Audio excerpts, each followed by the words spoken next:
then there are going to be winners and losers. And if you're one of the losers, then that's your perception of the world. Or you can look at life as a dance or a banquet or a ballet or a cake baking episode. That let's try this. Let's try 4 eggs instead of 3 and see if it works. And just have a party the whole time, because we're only here for a short period of time. We get a precious few decades to come and play and sit at the banquet table, and so we might as well enjoy ourselves as much as possible.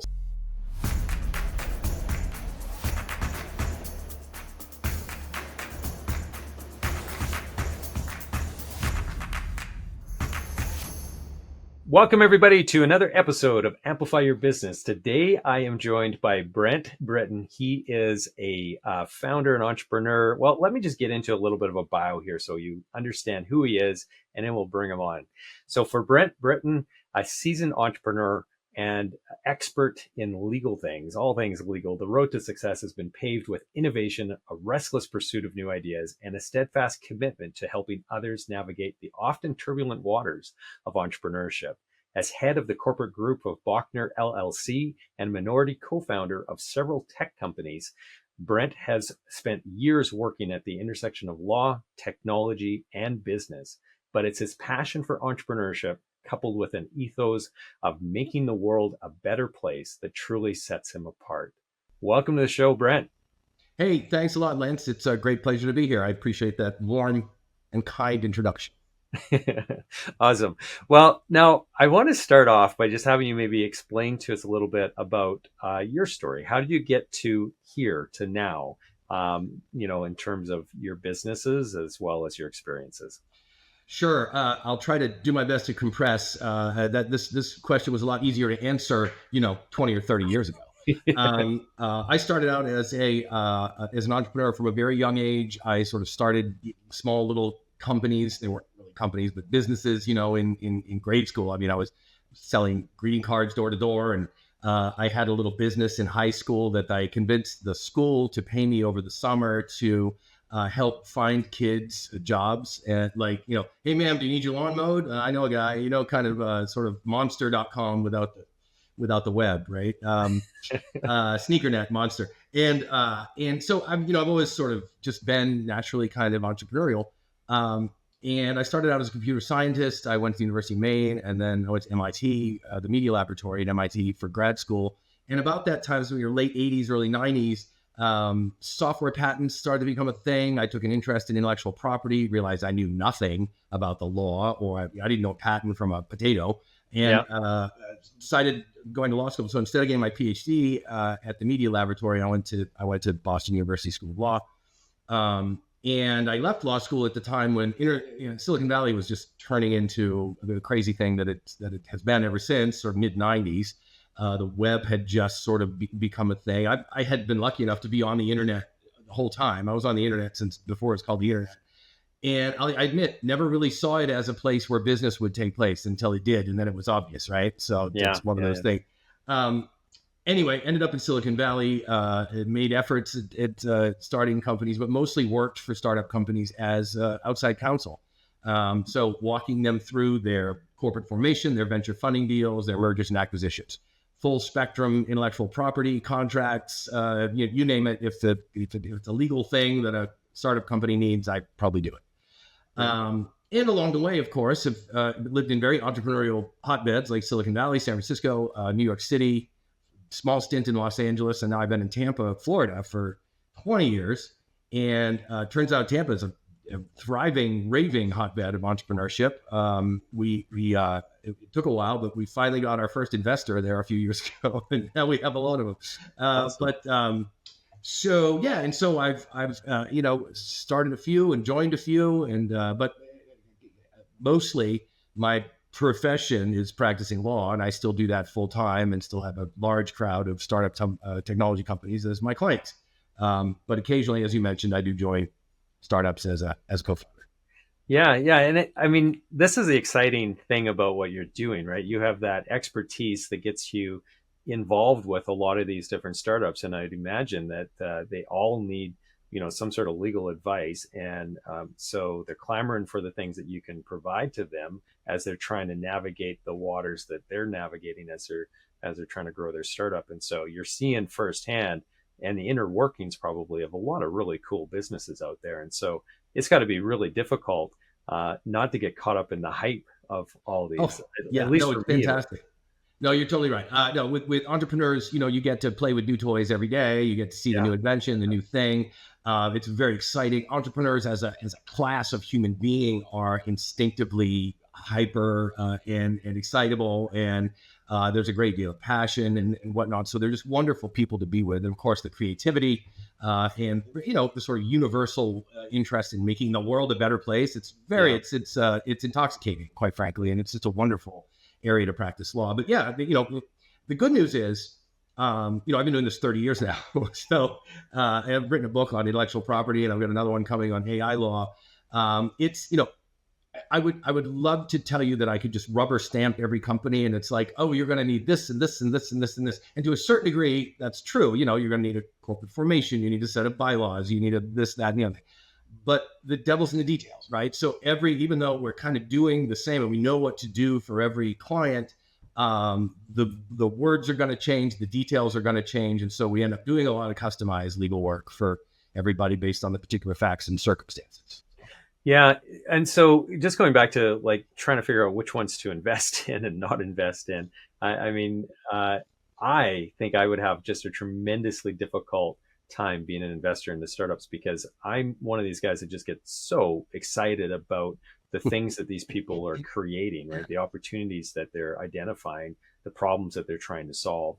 And so I think I'd be the investor that's just like pushing money to them all the time. Yes. It's like, that sounds brilliant. Yes, Yeah. you are going to be a success here. And you should be equipped to do that. And so I'm just curious, how do you personally vet through some of those opportunities?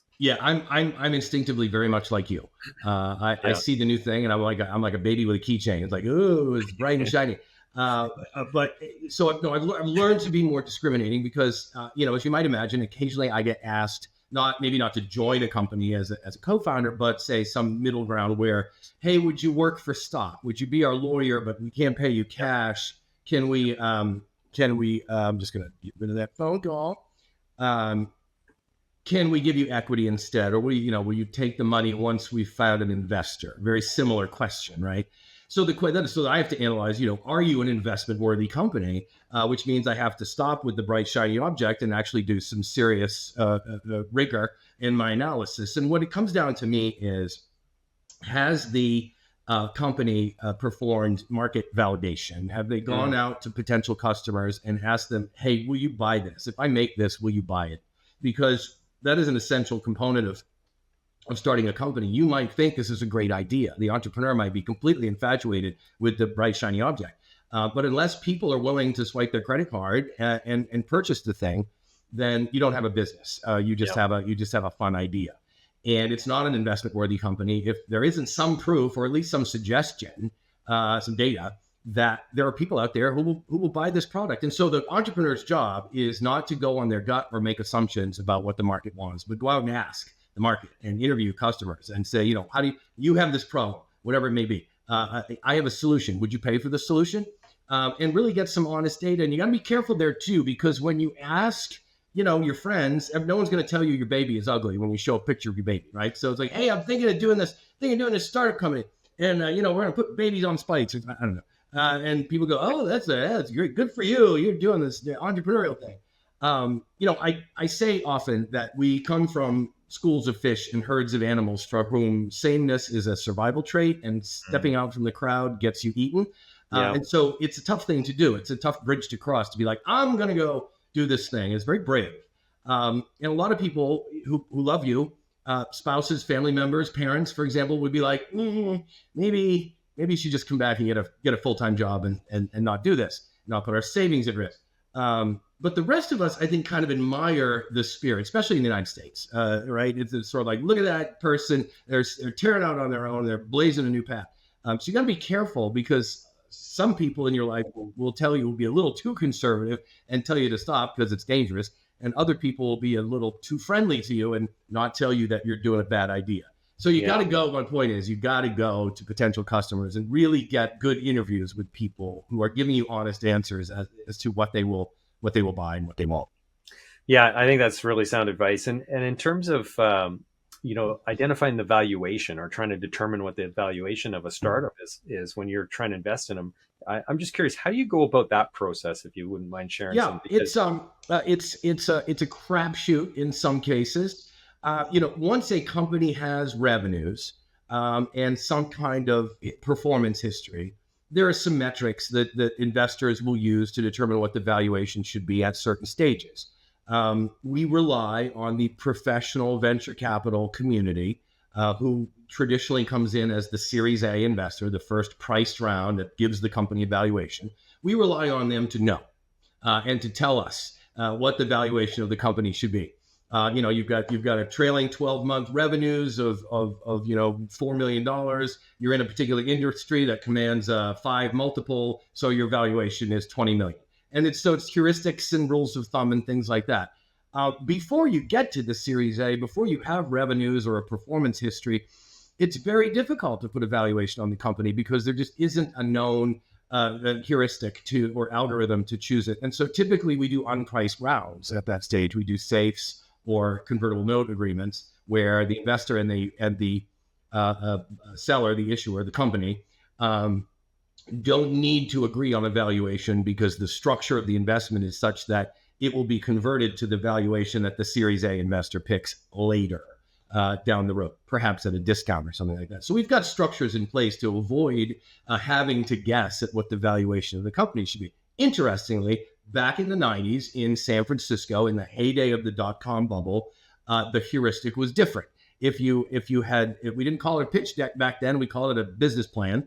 If you had written a business plan and you had a good idea and maybe you'd formed your company and everybody thought it was pretty fancy, maybe you're going to do dog food online or something like that. You were a $3 million company and the first investors to come in were going to invest at that $3 million valuation. And there was another heuristic at the time, which was you're always going to sell 30%. If someone gives you $100,000, you're going to give them 30% of the company. When you're ready to take $1 million, you're going to give them 30% of the company. And it was foolish, right? It had no basis in reality. And the truth is, the intrinsic valuation of a company is going to vary based on the many variables and factors, including the history of the co-founders and whether they're seasoned entrepreneurs and they know what they're doing or not. If you got 3 or 4 folks from Google who get together to form a startup company, they're probably going to take investment capital at a pretty decent valuation, no matter what the numbers say, right? Because you can count on them to perform. You got good market validation. You got to talk to 10,000 customers, and they all said, "Yeah, I'm signing up for that." That kind of thing. So, but ultimately, let's be real. The valuation of a company is subject to negotiation between the buyer and the seller. And if the company says we're not going to sell stock for less than a $10 million valuation, then that's the market price. And if they can get that deal, great. And if they can't, then then maybe there's no deal. Maybe they rethink. But there's just no rule. So, look, when I'm investing, I'm usually at the seed stage or earlier. So we're talking about safes and convertible notes, and we don't have to go through the let's pick a valuation negotiation. Yeah. Okay. That's really interesting. I was curious how that worked. So we had a previous conversation, and in that conversation, you were talking a lot about resiliency in the face of failure. How can entrepreneurs embrace these setbacks that we all get, that we all bump into as we're trying to grow our businesses? So how do they embrace those setbacks as part of the process to building a strong business? Yeah. Because if you're doing anything interesting, you're probably going to fail. If you're striking out and doing something new and novel that's never been done before, you're probably going to get it wrong the first time because it's new and novel and nobody knows how to do it right yet. So there are different stages of failure. Certainly, if you do entrepreneurship right and you conduct your little scientific experiment and you say, I think people want to buy an app that delivers dog food to my house, and you go and you market test it and there's no validation. People say, nope, I don't want that. I'd rather go buy my dog food at the store. Then that could be perceived as a failure, but that's actually good news, right? I mean, it's just because your idea wasn't successful. That's not so much a failure. That's good intel. That's good facts. Now you're not going to go waste your money and other people's time and energy and attention for 3 to 5 years pursuing something that people don't want to buy. So I have this saying, and when I try to get this across to my kids, all news is good news. The truth is always good news. Whenever anybody tells you the truth, it's better than being lied to. It's better than making a mistake. So, but you might pursue. You might have good market validation. You might pursue your dream, and the investors don't come, or maybe the investors come and the customers don't come, or maybe a competitor beats you to market. Is that a failure? So I think it's part of addressing the concept of failure, and indeed how we proceed through the world is perhaps reestablishing another glossary, or I suppose the scientific word would be ontology, of what exactly we mean when we say failure. Because I think that's a lot of that is perceived by the individual, and doesn't need to be. But by that I mean you can perceive it as failure, and you can be down in the dumps, and you can blame yourself and say I failed and get dispirited. Or you can say, look, I just learned something. I learned how not to do this. I think it was Edison. You see this all over the place. Who said, I haven't failed. I've just found 9,000 ways that don't work yet, or something like that. Right. So it's, one of the things I advocate is to approach life as much as possible with a healthy sense of playful detachment from the vicissitudes of existence. You can look at life as a disaster, and everybody's out to get you. Or if your metaphor for life is that it's a battle, then there are going to be winners and losers. And if you're one of the losers, then that's your perception of the world. Or you can look at life as a dance or a banquet or a ballet or a cake baking episode that, let's try this. Let's try 4 eggs instead of 3 and see if it works, and just have a party the whole time, because we're only here for a short period of time. We get a precious few decades to come and play and sit at the banquet table. And so we might as well enjoy ourselves as much as possible. So I'm dancing around your question, but yeah, failure is a thing in entrepreneurship, and it can curb the ego, and it can curb the ambition. It can scare investors away, and it can certainly make that spouse that I was talking about earlier go, honey, maybe it's time to go get that full-time, right? So it is definitely something that must be wrestled with. And all I can say really at the end of the day is, your mileage may vary. If you find yourself completely unable to continue, and you just need the safety of a full-time job or something, then fine, go find peace. Because the last thing you want in your life, whether you're at a full-time job that you hate or an entrepreneurial company that you started and you hate, the last thing you want is to be there and get up every day and think, oh crap, I have to go do that thing again today. I can't imagine a worse existence than to forge into every day dreading the experience. I mean, you only got a few, so you've got to go do something that makes you happy. Yeah. So yeah, I really like that approach, because I mean, the reality of it is that we're all going to face these setbacks, right? And so it's just a matter of how we perceive it and how we can take that and learn from it and continue the energy, right? Continue to energize through it. And I think that's one of the biggest challenges that entrepreneurs have, is that because we do hit the wall sometimes, or get knocked down sometimes, it can sap that energy, the passion out, the happiness, the joy out of the experience of being an entrepreneur, of building a business, of learning new things, right? It's a tough one. I think if you're trying to promulgate in your life a philosophy of I'm just happy to be here no matter what happens, there are extremes to that will really test it. We recently had a death in the family, for example, and I'm sorry, it's not a happy day, and that's just a fact. Okay, the entrepreneur needs to be deeply and strictly honest with him or herself about what's really going on. Okay, did you fail because you didn't show up? Did you fail because you tried to keep a full-time job on the side and work on this company nights and weekends? Because you can do that for a minute, but after a while, someone's got to jump ship and run this company full-time.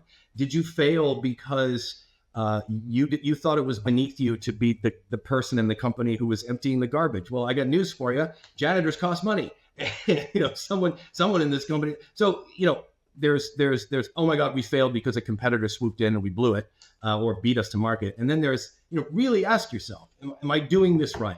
What can I change? And I think that's the beauty of failure, is it allows you to pause and think, okay, what have I learned? What do I need to do differently next time? And can I attribute it to some behavior of mine that I'm in control of? Did I hire the wrong people? Did I take investment capital from the wrong people?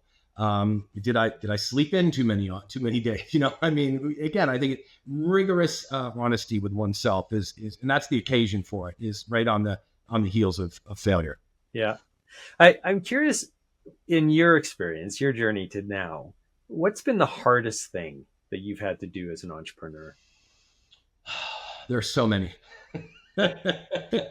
um, so yeah, I mean, that's a really good question, and one that I don't know that I have a ready answer to. It's hard to um, build a business, and I've built several, both law firms and technology companies, and get to a point where you peak, and it's clear that it's not going to work out. Maybe for now, it's not going to work out, and you have to let people go.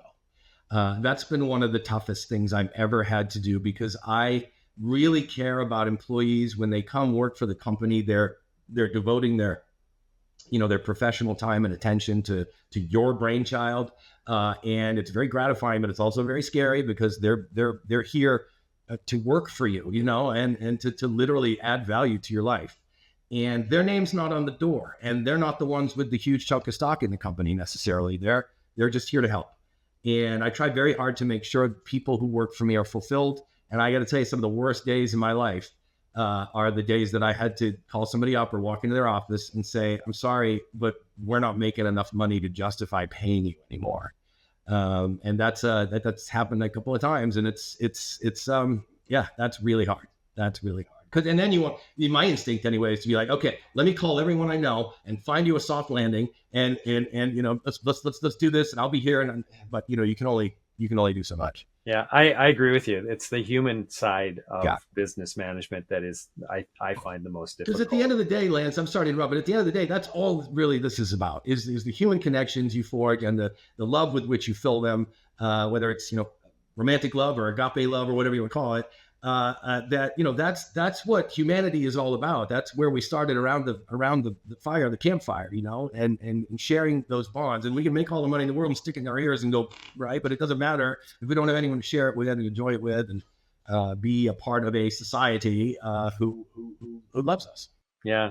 Well, and I think this is a really good segue into another question that I wanted to ask you, because you've been quoted as saying, as business people, we bear a responsibility to society to leave it better than we found it. I'm curious if you could expand upon that a little bit more as to what your thinking is behind that statement. Sure. I mean, first of all, I think that's a mandate for all humans as individuals. Is whether it's rich, small, or large. You walk into a room and you walk out, make sure people are a little happier than they were, or at least not more unhappy. Right? And just in general, I think that expands to the business world. Now, it's no secret that the goal of business in a capitalist country is to maximize shareholder wealth. And unfortunately, that, as we can see almost every day, where shareholder wealth maximization can lead to bad things. It can lead to people being in poverty, and it can lead to listeria in the luncheon meats, because they're not spending enough money on safety. And so this concept of just maximizing shareholder wealth at all costs is ridiculous, because it leads to a broken civilization that ends up with no meat to eat, and everything's poisoned. Everyone's unhappy, and no one's making enough money to make ends meet. And it's terrible. So I rail against that. And it's not that listen, I like money as much as the next person, and I hope to make a great deal of it for the rest of my life, but not at the expense of the peacefulness and serenity and well-being of society. And if I'm ever involved with anything that I find is doing harm in the world, whether we're child labor or whatever, polluting or something like that. I mean, that priority number one is to fix those things and do it right. And my claim is that a company that maximizes happiness in the world, among its customers, among its people, and among the societal context in which it exists, will maximize wealth greater than the company that focuses on maximizing wealth. You will make more money if you do the right thing, I claim. And I think it is tragically short-sighted of the people in the boardrooms of companies who squeeze their their low-end workers for cash by barely giving them minimum wage, and do all the other things that you know as well as I do. And if you just change that behavior a little bit, yeah, there might be a dip. It might ring a little bit. You might see a smaller number at the end of the quarterly profits, but I guarantee you, as the years go by, you will be rewarded for being a decent participant in civilization. That sounds poetic, and I can't prove it. Okay, but we do have examples of companies that do the right thing, and they get more customers. Now, of course, we do have this concept in the United States now called the B Corporation, right? The benefit company, where you can form a company that explicitly says, my mission is not to maximize shareholder wealth. My mission is to make the world a better place in this particular context. They're not going away, and people aren't leaving them in droves, because people who invest in those companies believe what I believe, which is if you do something decent in the world to make the world a better place, wealth will flow to you. And so that's where I come down there. Look, I'm not lobbying Congress to change any laws or anything. I know the writing's on the wall in terms of what this country's all about, and people are going to be greedy or not based on their temperament, who they are as human beings, and that's never going to go away. But I encourage people to do things the right way, and again, maximize happiness, maximize the satisfaction and the happiness of the people around you, and you will make more money than the greedy people. Yeah, we need to create, and we have the ability to, as entrepreneurs, I think, to play a big role in it, an outsized role in creating the world in which we want to live in. Right. That's the whole point of entrepreneurship, right? That's the write your own script, right? It's like, yeah, I want to see a world that looks like this, so I'm going to invent it, and then I'm going to go sell it. So yeah, I 100% agree with you. That's the very nature of what we do. Yeah. Speaking or continuing to talk a little bit about the employees again, and resurfacing some of that, you've got a slightly different approach to the way that you conduct your employee reviews. I'm curious if you could share with the audience just a little bit about your approach to that. It's not the typical, this is what you've done wrong, now we got to work at fixing it. Yeah. Right? Well, first of all, I'm in full agreement with people who say hire slow and fire fast. Yeah. I'm going to look at people for a long time before I make the decision to hire them. And I need to make sure I'm surrounded by the right people who share the core values of the company, which are mostly mine. I'm very in a leadership position. And my goal as an employer of other human beings is not to grade them constantly, although they got to get the work done. There are times when, especially as a lawyer, when perfection is required. And so, yeah, people have to step up. But if they're not getting the job done, I'll train them. You know what I mean? I'll put them through whatever education process is required to get them where they need to be. And so we don't do, on my team, we don't do annual reviews. We don't do,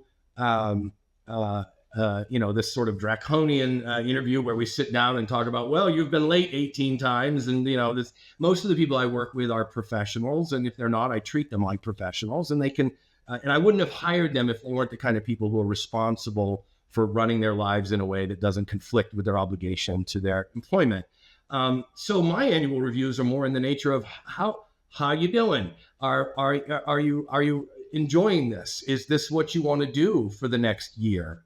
Would you rather be retrained or repositioned to do something else?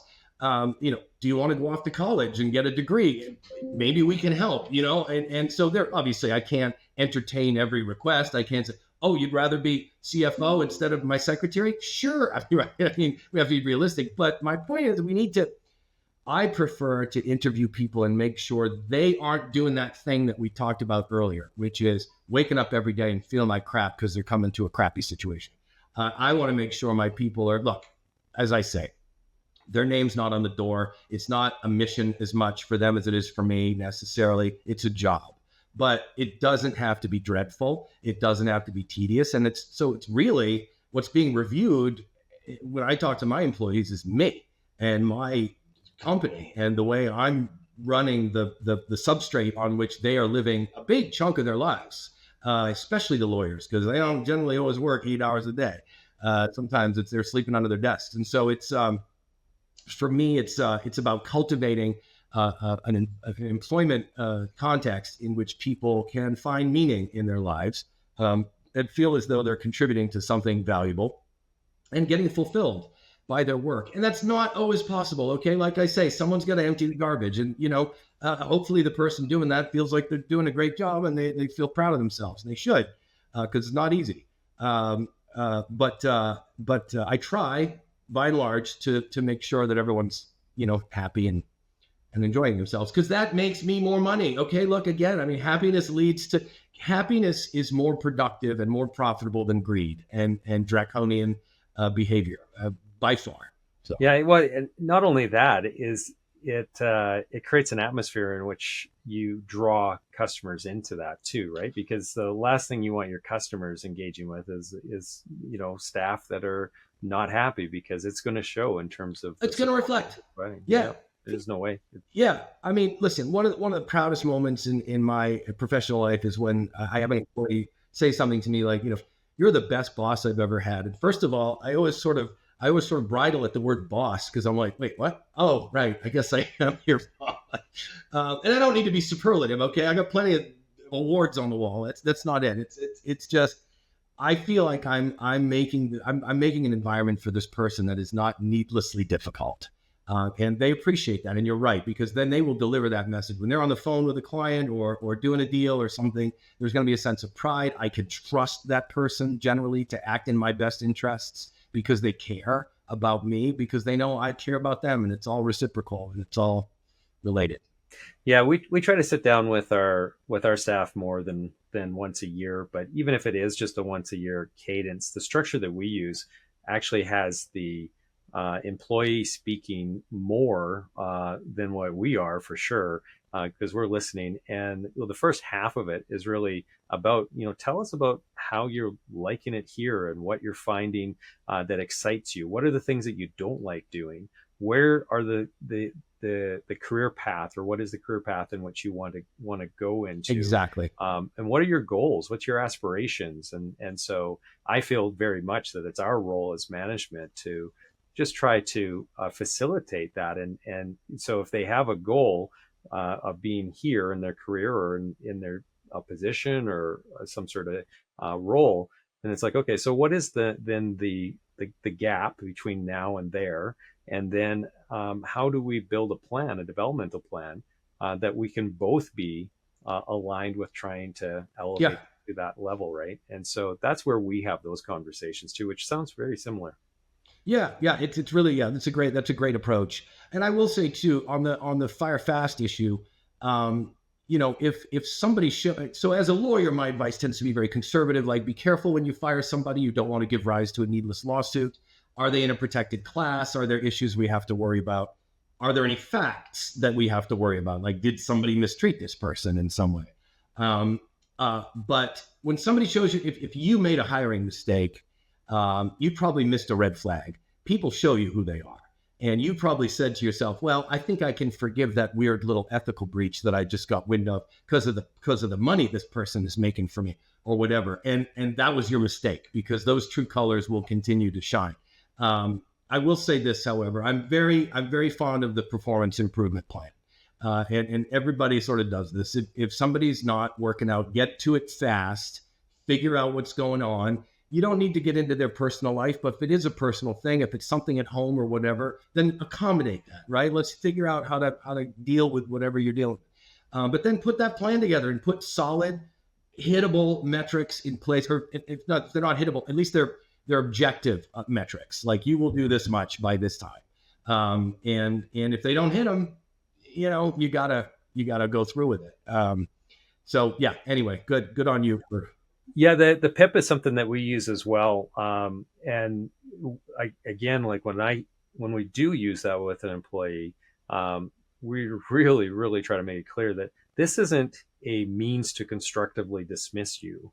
This isn't a means for us or the first step in your removal from here. This is us actually trying to use clarity as kindness, make sure that we're all on the exact same page in terms of what the expectations are, because sometimes that gets muddy.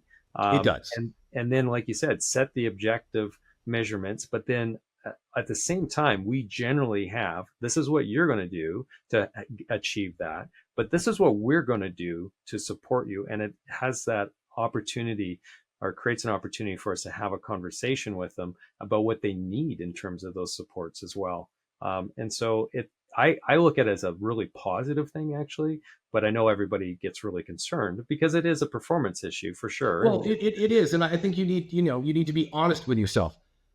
If we could push a button and be rid of this person today, would we push the button? If the answer is yes, fine. Okay.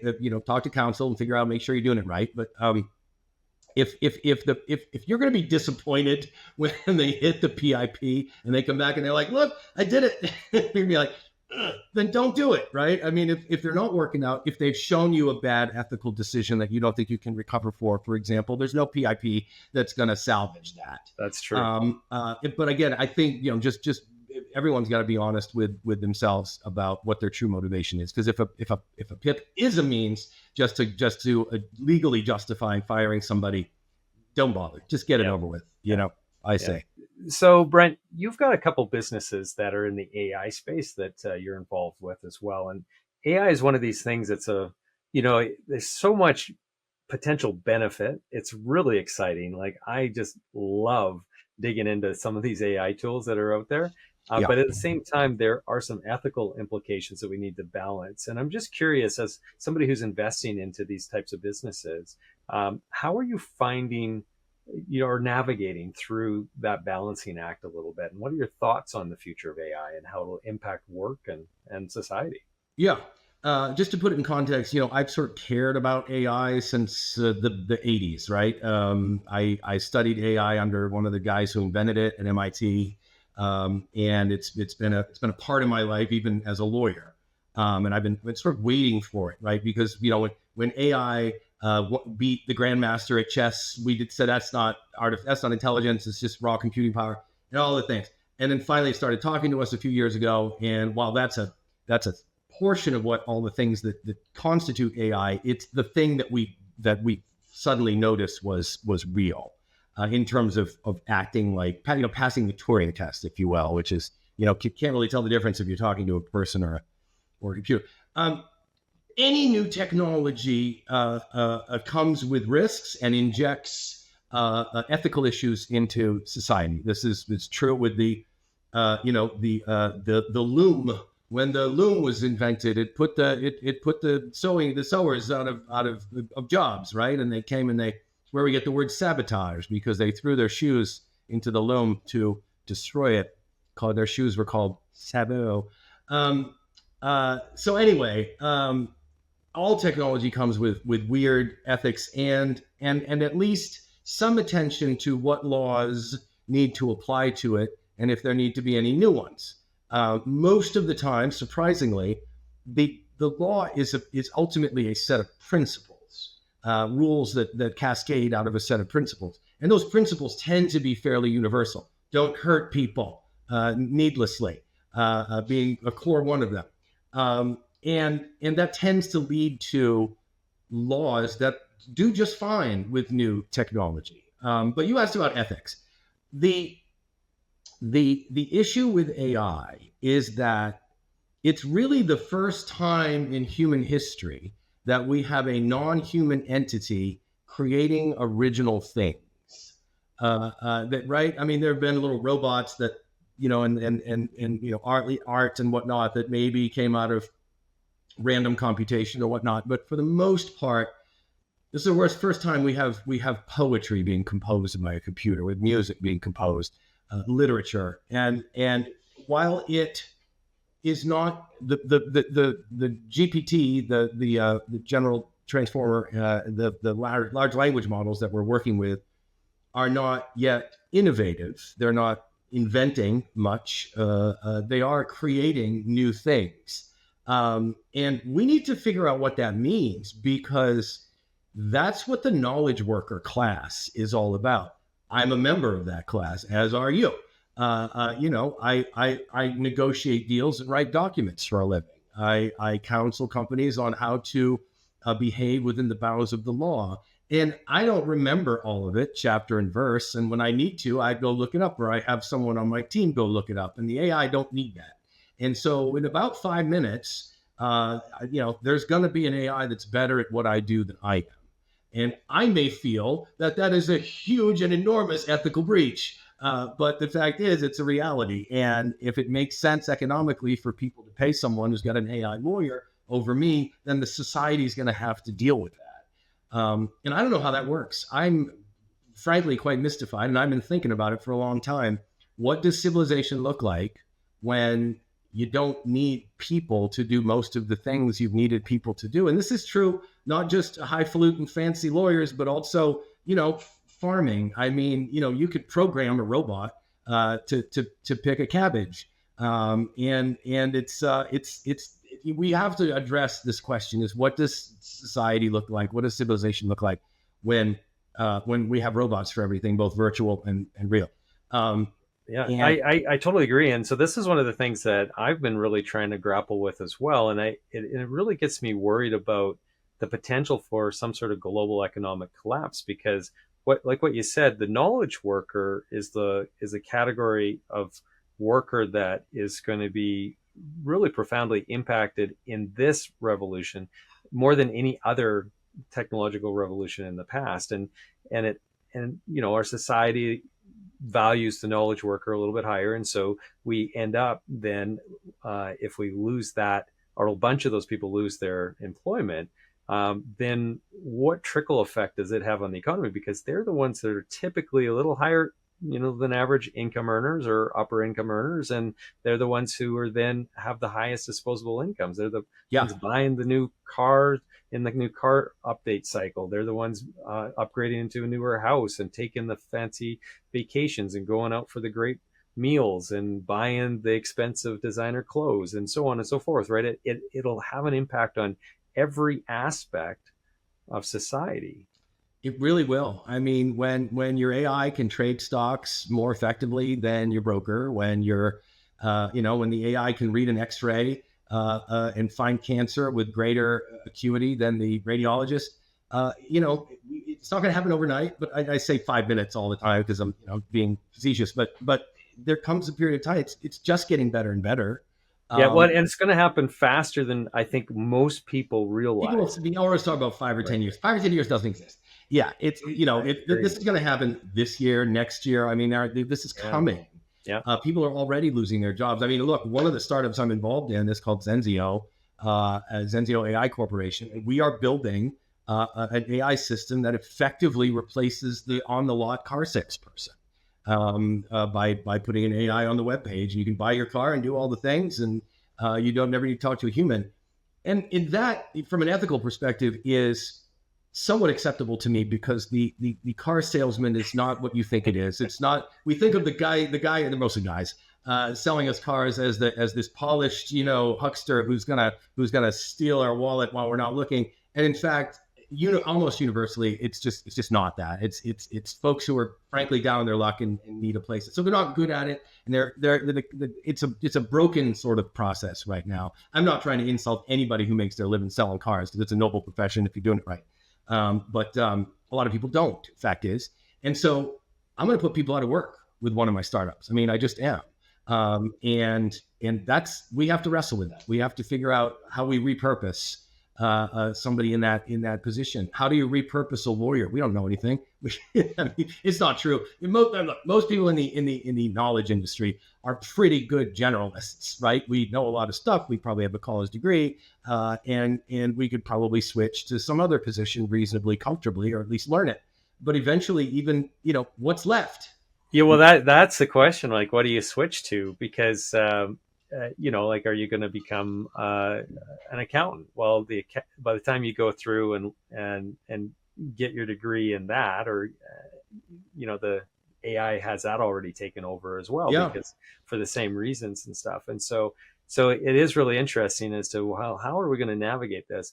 So when you think about this from a entrepreneurial perspective, I get worried about the global economy and what impact that's going to have on then my business and other businesses, my clients' businesses, and so on. And so, how do we insulate from that? I don't really know the answer to it. Besides, well, we need to be the ones who embrace it first and the deepest, and so that we can make sure that we're one of the ones that survive the longest. But I still think that there could be an expiry date at the end of that at some Well, point yeah. too. Look, we're ultimately we're going to need a global solution, because we are all one species and living on one planet. And yes, we love our country and everything, but for goodness sakes, we can't do anything at the expense of a large chunk of the population of the planet. It just wouldn't make sense. I'll tell you one thing, however, there's always going to be people who say it'll never work. It can't be done. And there are people who are going to be scared of this. They're going to try to legislate it out of existence. They might even attack it physically, like with the French, with the sabot in the loom. And those things are probably going to happen. And there's going to be little brush fires to put out all over the place. But you can't stop this. I mean, if there's one thing we've demonstrated throughout history is that nobody's going to stop the onrush, the headlong onrush of technology. It's going to keep happening. It's going to keep innovating. Unless we pull the plug, I mean, literally destroy our infrastructure. We're going to have computing, we're going to have AI, and it's going to be here. So I think our best entrepreneurial minds need to get together, or go separately, go their separate ways, but figure out how to deal with this. And I mean, I hate to say it, but that probably means how to profit from it. I mean, there's some kind of retraining that can happen, or there's some kind of, I don't know what the world looks like when someone who makes $750,000 a year can no longer buy a house. Or go to Rome. I don't know what the world looks like, but again, there are going to be people who say it'll never work. Society breaks down. It'll never work. We have to do something, and they're wrong. It will work. We'll make it work. This may be a huge turn point in maybe even an existential threat to some parts of humanity, but we'll get through it. Yeah, we'll figure it out. Like there will be a path forward. I agree. It's just like you said, there's going to be people trying to figure out how to make it work, and there will be profit associated with that. And so, us as entrepreneurs, as we're trying to navigate through that, it's we're all going to be trying to figure that one out. It's going to be survival, but also potential profitability too. Yeah. So which I hate to say it, but well, actually I don't hate to say it, but which is why I think, I facetiously, and you agree, said, well, someone's going to profit at it. But again, what's really important in life, what's really important to humanity, what's really important to civilization is the survival of the species and the harmony of existence. And maybe this is such a fundamental shift in the way the world works. Maybe we really need to rethink what it means to be wealthy, what it means to be happy, what it means to be productive. With the AIs doing all our bidding, and trading our stocks and doing our law and all the things, reading our x-rays, what's left? Maybe we really need to begin to revalue, because if none of us are making money, except the guys running and gals running the AI, then that's broken, and that's top heavy, and it'll crack under its own weight. But anyway, yeah. Another day, perhaps, Lance, you and I can solve. Yeah, completely. Yeah. It's interesting to hear anyway your thoughts, because you're embedded into that right now with the startups that you're doing, and your historical view and experience with it in the early days as well. Now you're writing a book, you said, right now on legal AI, is it? Yes, it's been far too long in the making. I started it a year ago, and as you might imagine, I'm rather busy. But it's called How to Use AI Without Getting Fired, Sued, or Arrested. And it's a general overview of some legal issues that AI gives rise to. For example, here's one of the big ones.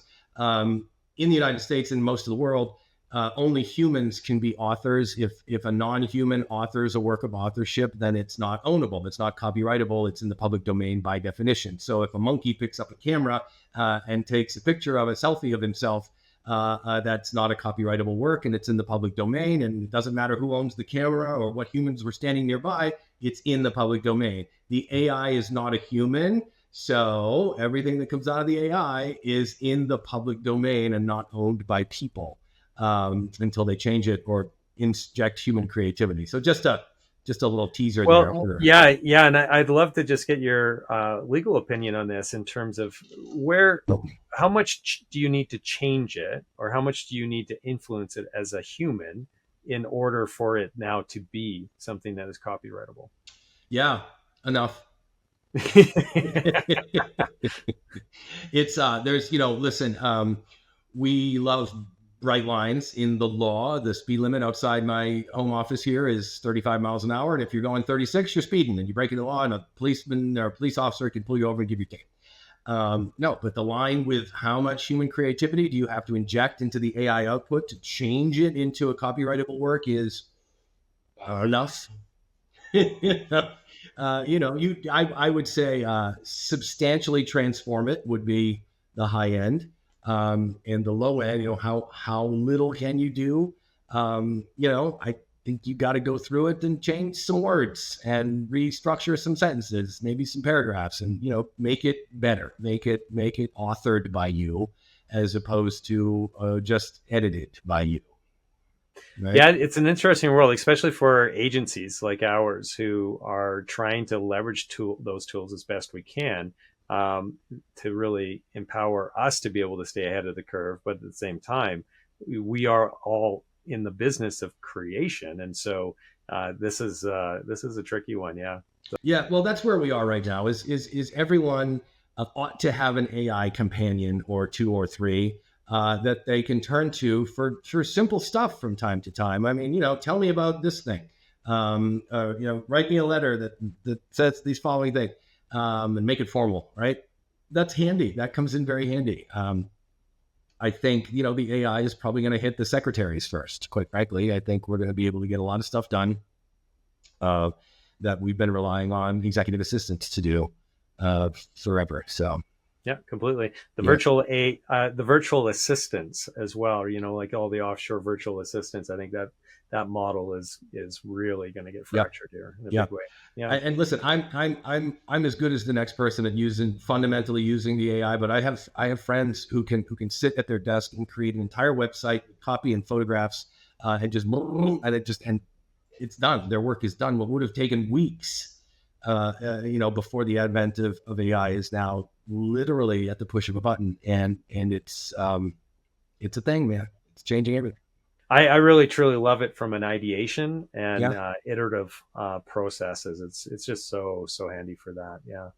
Anyway, this has been just a great chat, Brent. I really appreciate you taking the time to share your story and get into the weeds of some of these things. If somebody wanted to reach out to you, maybe get a copy of the book when it comes out, or just to pick your brain or hire you to do some legal services for them, what would be the best way for them to do that? Yeah, you can always email me at BCJB, that's Bravo Charlie Juliet Bravo, at Bochner.law, BOCHNER.LAW. Or send me a text at 813-508-5042 in the United States. I'm like a lot of people lately, I'm getting a whole lot of spam texts, right? I'm getting like, hey, I just arrived at the beach. Are you here? And it's like, so you very discriminating in terms of what I reply to. But if you cite that you saw me on this podcast or something, if you want to text me, I'll definitely entertain your text. Thank you very much, Brent. I really appreciate you taking the time today to share your story and everything else, and making yourself available to all the entrepreneurs out there who are listening today. For those who are listening, if you really enjoyed this episode and want to check out some of our past episodes as well as our future episodes, just head over to amplifyyourbusiness.ca. That's where you're going to find the archives. And obviously, if you're watching this on YouTube or some of the other platforms and prefer to just listen to it in an audio version, you can find us on any of the major podcasting platforms. Until next time, everybody have a wonderful day. Bye, everyone. Thanks so much, Lance.